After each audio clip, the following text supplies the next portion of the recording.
রাউজানের কৃতি সন্তান চট্টগ্রাম বিশ্ববিদ্যালয়ের সাবেক ডেপুটি রেজিস্ট্রার শিক্ষানুরাগী আলহাজ নুরুন্নাফা চৌধুরীর ইসালে সওয়াব উপলক্ষে নানা কর্মসূচি পালন করা হয়েছে।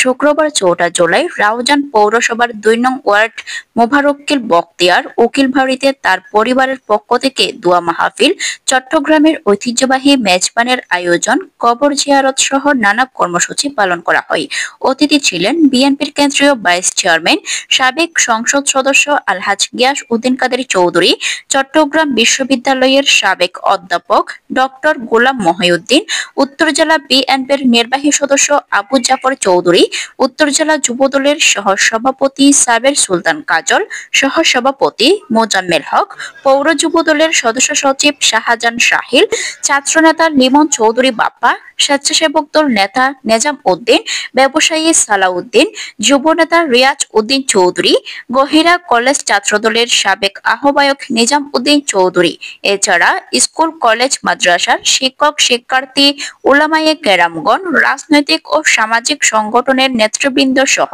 বিভিন্ন শ্রেণী পেশার লোকজন উপস্থিত ছিলেন।